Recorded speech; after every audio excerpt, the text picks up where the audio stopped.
பழனிமலை மீது குடிகொண்டிருக்கும் பால தண்டாயுதபாணி நிகழ்ச்சிய ஒரு அற்புதத்தை இப்பொழுது சொல்லுகின்றேன். திண்டுக்கல்லில் கதிர்வேல் என்ற ஒரு அன்பர் வாழ்ந்து வந்தார். அவர் சிறந்த வியாபாரி, பெரிய தனவந்தர். அவர் ஒரு நாள் பழனி ஆண்டவருடைய சந்நிதியில்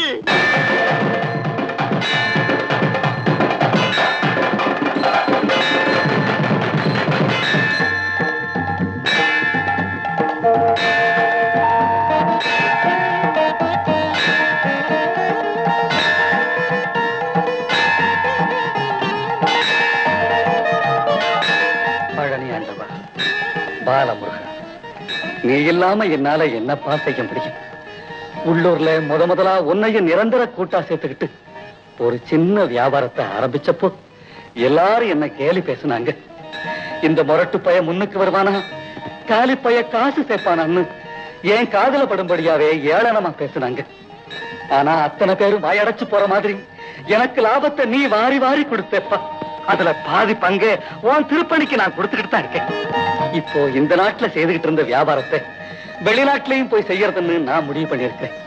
முதல் முறையா வெளிநாடு போற எனக்கு வேண்டிய தைரியத்தையும் போதுமான விவேகத்தையும் வியாபாரத்தை வெற்றிகரமா முடிக்கிற சக்தியையும் கொடுத்து அருளும்படியா உன்னை வேண்டிக்கிறேன்ப்பா. ஆண்டவனே முருகையா.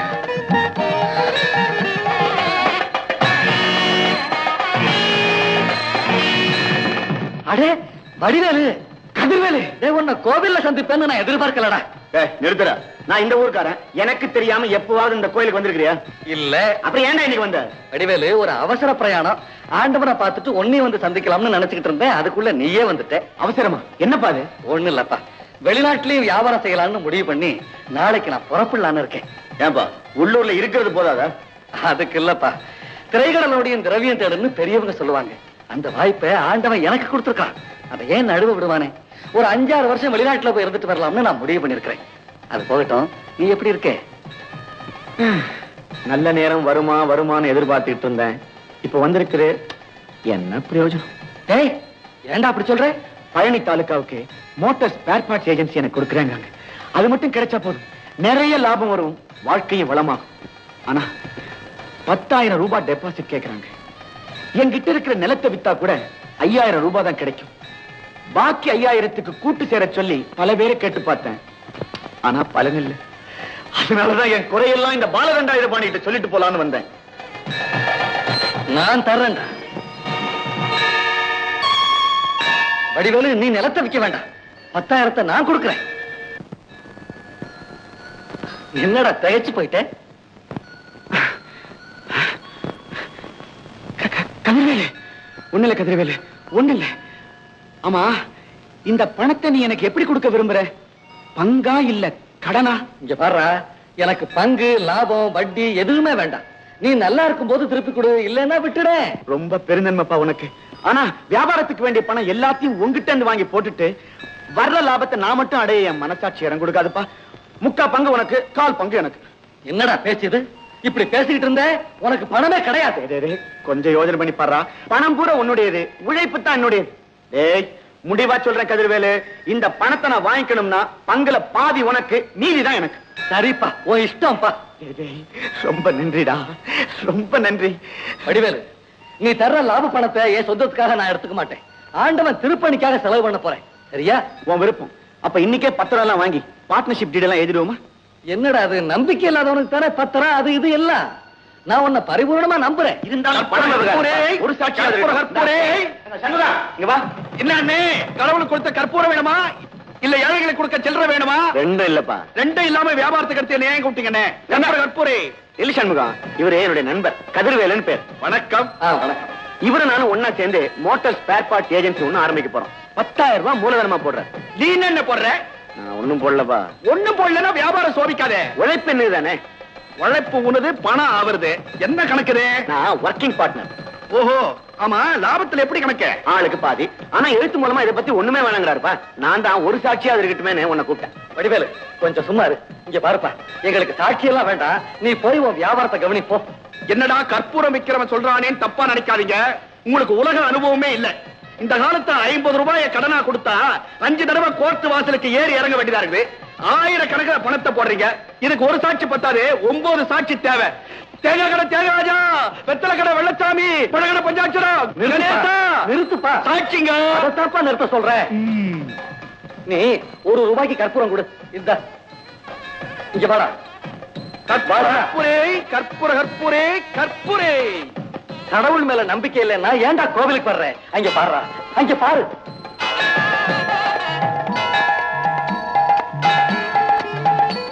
நாம 2 பேரும் என்ன பேசிட்டு இருக்கிறோம்னு அத்தனையும் பார்த்துட்டு இருக்கிறானே இந்த பழனி ஆண்டவன். இந்த தெய்வத்தை விட ஒரு சாட்சி வேணுமாடா? வாடா. அடாடா, நம்பிக்கைன்னா கடவுள் மேல இப்படி இல்ல இருக்கணும். கடவுளை நம்பினோர் கைவிடப்படார்.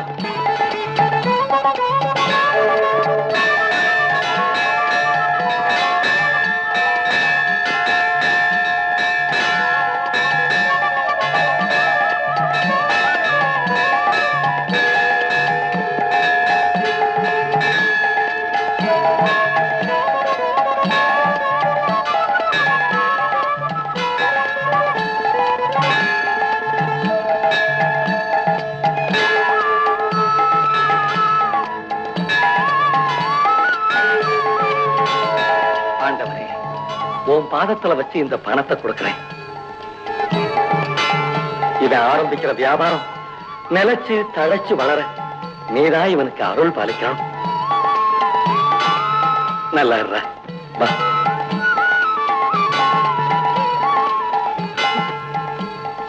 நட்புக்கே இலக்கணம் இவங்க தான். முருகா.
பழனி ஆண்டவா, வியாபாரம் இப்படியே மேலும் மேலும் விருத்தியானா வருஷா வருஷம் பங்குனி மாதத்தில் நடக்கிற உத்தர திருவிழாவில் தங்கரதை இழுத்து பால் அபிஷேகம் செய்கிறேன். பால் அபிஷேகம் செய்கிறேன்.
என்ன கதிர்வேலு திடீர்னு இப்படி வந்து நிக்கிற? வரப்போறேன்னு தெரியப்படுத்திருந்தா நான் பிரம்மாண்டமான வரவேற்புக்கு ஏற்பாடு பண்ணிருப்பேன். அதெல்லாம் எதுக்குப்பா வடிவேலு? என்ன பார்த்ததும் உள்ளன்போட ஓடி வந்து பாபான்னு வரவேற்கிறியே, இந்த அன்பு ஒன்னே போதும்பா. அதெல்லாம் சரி, முதல்ல நீ வந்து உட்கார். சௌக்கியமா இருக்கிறியா? சௌக்கியமா இருக்கிறப்பா. நீ எப்படி இருக்கிற? நல்லா இருக்கிறியா? நல்லா இருக்கிறேன். ஆமா, பயணம் எப்படி இருந்தது? ரொம்ப சௌக்கியமா இருந்ததுப்பா. ஆமா, வெளிநாட்டுல 5-6 வருஷம் இருக்க போறேன்னா 2 வருஷத்துல வந்து நிக்கிறேன். அது இருக்கட்டும், ஊருக்கு எப்ப வந்த நீ?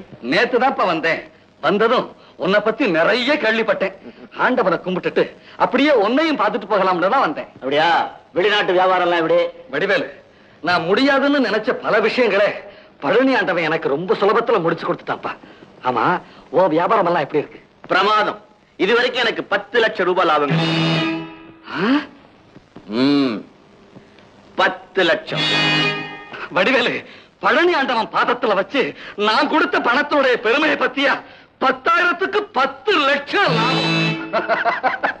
ஏப்பா, என் பங்குக்கு 5 லட்சம் வரும்ல, அதை வச்சு கோயிலுக்கு என்ன திருப்பணி பண்ணலாம்? நீ சொல்லு, நீயே சொல்லு. அட சொல்லுப்பா. என்னது திருப்பணி செய்ய போறியா? ஆமாப்பா, அது அன்னைக்கே செஞ்ச முடிவு தானே. என் பணத்தை எடுத்து நீ திருப்பணி செய்ய போறியா? பணம் ஒண்ணுதான். வடிவேலு, உன்கிட்ட எதுப்பா பணம்? பழனி ஆண்டவனுக்கு முன்னால நான் தானே உனக்கு 10,000 கொடுத்தேன். அந்த 10,000 தான் இன்னைக்கு 10 லட்சம். நீ கொடுத்தியா? யாருக்கு கொடுத்த? எங்க கொடுத்த? எப்ப கொடுத்த? எதுக்காக கொடுத்த? நண்பா, என்ன சொல்லாத. ஏன் இருக்கிறது போதாதுன்னு இன்னொருத்தன் சொத்துக்கு ஆசைப்படுற உன்ன என் நண்பன் சொல்லிக்க வெட்கப்படுறேன், வேதனைப்படுறேன். வடிவேலு, வடிவேலு, நடந்ததை எல்லாம் நல்லா யோசனை பண்ணி பாரு. நன்றி கெட்டத்தனமா நடந்துக்காதே. லாபம் எல்லாம் உனக்கே வேணும்னு கேளு, நான் விட்டு கொடுத்துறேன். ஆண்டவனுக்கு சேர வேண்டிய 5 லட்சத்தையும் உனக்காக நானே கொடுத்து திருப்பணியை நல்லபடியா முடிச்சு வச்சிடுறேன். வடிவேலு, வடிவேலு, இங்க பாருடா, இங்க பாருடா. பழனி ஆண்டவனுக்கு முன்னால வாங்கின பணத்தை மட்டும் இல்லைன்னு சொல்லாதே. அவன் அவன் அவன் உன்னை சும்மா விட மாட்டான்டா, சும்மா விட மாட்டான்டா, சும்மா விட மாட்டான். நடா சும்மா பயணி ஆண்டவன் அவன் பேரை சொல்லி பயமுறுத்துற. ஏய், அவன் என்ன உனக்கு மட்டும் பரம்பரை சொத்தா? நேத்து 5,000 ரூபாய் செலவச்சு அபிஷேகம் ஆராதனை எல்லாம் பண்ணி தங்கரதை விட்டாண்டா. தங்கரதம் தெரியுமா அவனுக்கு? தெரியுமாடா? என்ன பிரயோஜனம்? என்னடா பிரயோஜனம்? நில்லடா.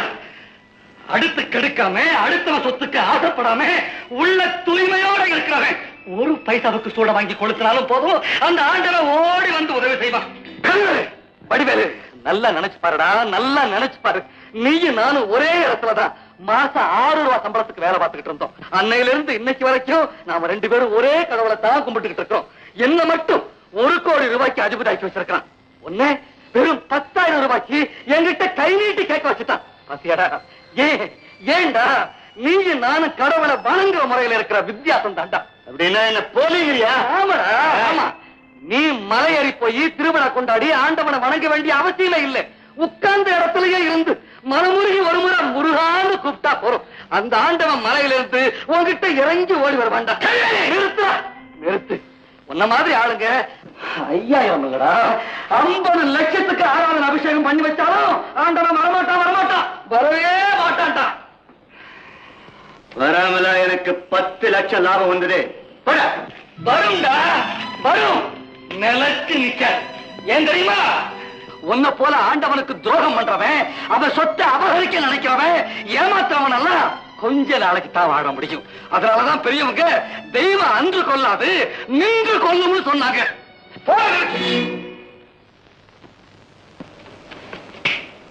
வெளியில போ. போடா வெளியே. போடா வெளியே. நீயா போறியா இல்ல போக வைக்கட்டுமா? போறேன்டா, போறேன், கோர்ட்டுக்கு போறேன். வடிவேலு, என் தெய்வம் கோவணம் கட்டி குழந்தை உருவத்தில் இருக்கிறதுனால விவரம் தெரியாத விளையாட்டு பிள்ளைன்னு முடிவு பண்ணிட்டியடா. அவன் தாம் பங்கு உன்கிட்ட வாங்காம விட மாட்டான். அப்படி இல்ல உனக்கு வெற்றி, துரோகத்துக்கு வெற்றி, அக்கிரமத்துக்கு வெற்றி, அநியாயத்துக்கு வெற்றி. என் பழனி ஆண்டவருக்கு தோல்வி, படுதோல்வி, படுதோல்வி.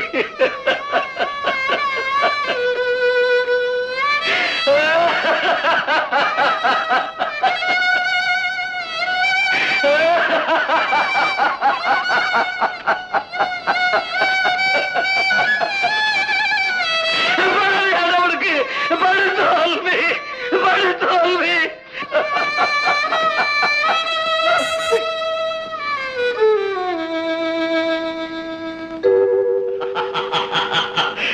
அவன் தோத்து போய் 3 மாசம் ஆச்சுடா. இருந்த ஒரே சாட்சி சூட வித்த சண்முகம் 3 மாசத்துக்கு முன்னால அவன் கார்ல அடிபட்டு செத்து போன செய்திய பத்திரிகையில வந்து தெரியாம எழுதிட்ட வந்து மோதுறான். மழை மழை என்ன வந்து செஞ்சுறான் பார்க்கலாம்.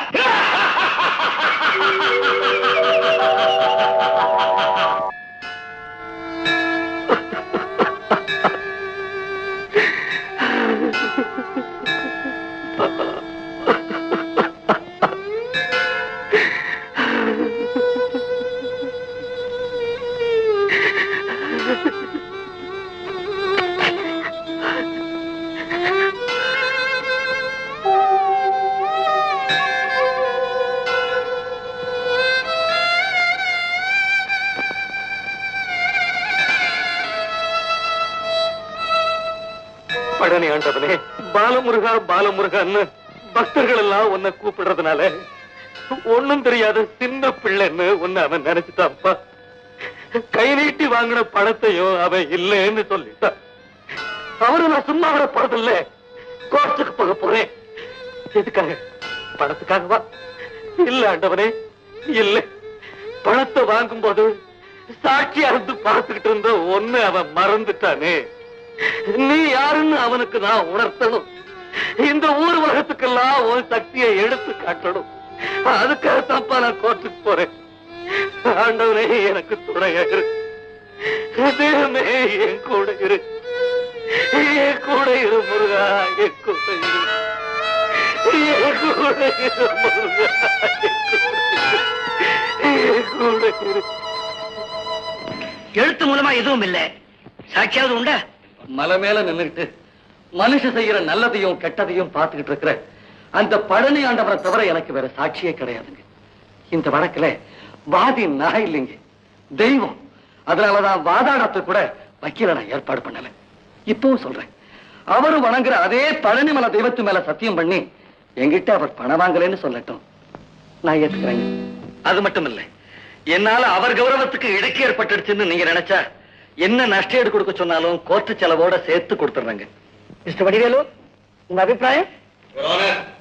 அவர் சொன்னபடியே சத்தியம் செய்து கொடுக்க தயாராக இருக்கிறேன்.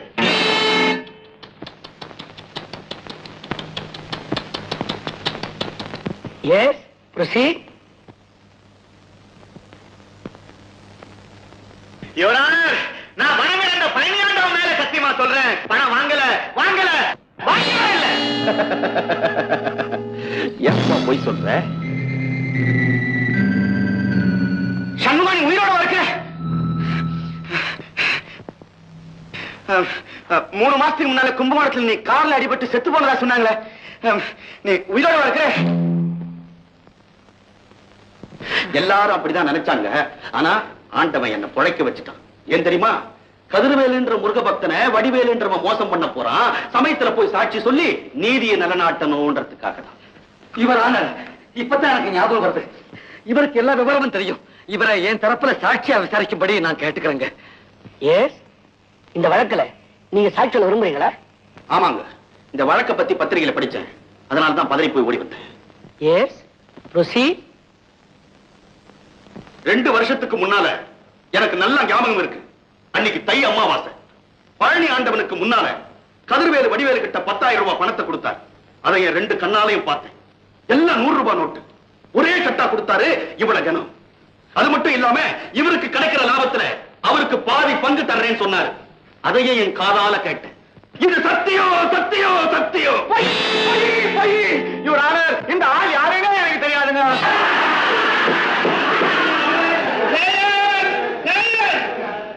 யுவர் ஆனர், என்னை அவமானப்படுத்துகிற ஒரே நோக்கத்தோட பணத்தை கொடுத்து ஒரு பைசாக்கு சேவை செய்திருக்கிறாங்க. மிஸ்டர் வடிவேலு, அவர் நமக்கு தெரியாது என்றால் பார்த்தவுடன் தெரிஞ்சு கார் விபத்தில் இறந்து விட்டதாக சொன்னார்களே என்று அவர் எதற்காக கேட்டீர்? யுவர் ஆனர், வந்து வந்து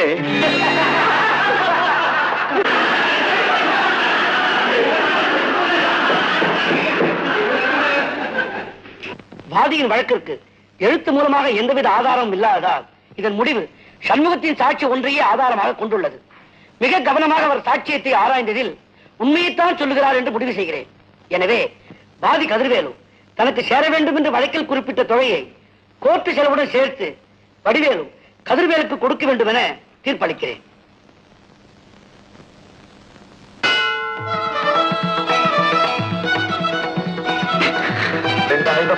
அவன் துணிஞ்சு ஓ மேல சத்தியம் பண்ணலப்போ அநீதிக்கு தாவற்றி அக்கிரமத்துக்கு தாவற்றி நான் வணங்குற தெய்வமான உனக்கு படு தோல்வின்னு நான் பதறி போயிட்டேன்ப்பா.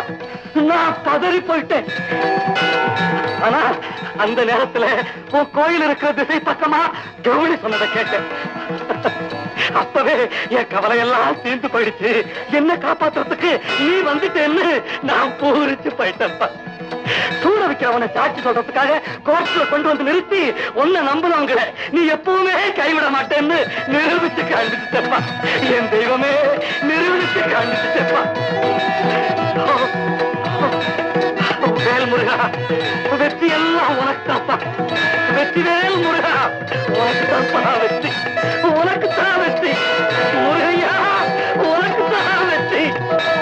அந்த வெற்றியை தேடி கொடுக்க கோர்ட்டுக்கு சாட்சி சொல்ல வந்தது யாரு? பழனி ஆண்டவன் தான். அன்பர்களே, பெரியோர்களே, எது நடந்தாலும் எல்லாம் அவன் செயல்தான் என்று கதிர்வேலை போல் யாரொருவர் உண்மையாக உறுதியாக மனப்பூர்வமாக நம்புகின்றார்களோ அவர்களுக்கு எம்பெருமான் சாட்சியாக மட்டுமல்ல, வேலைக்காரனாக, காவல்காரனாக, தோழனாக, தொண்டனாக என்றுமே நின்று துணை புரிவான் பழனியப்பன். ஆனால் அதே நேரத்தில் வடிவேலை போல் அவன் நாமத்தை சொல்லி ஏமாற்றுகிற எத்தவேளை எம்பெருமான் என்னாலும் என்றுமே தண்டிக்காமல் விடமாட்டான் பாலதண்டாயுதபாணி.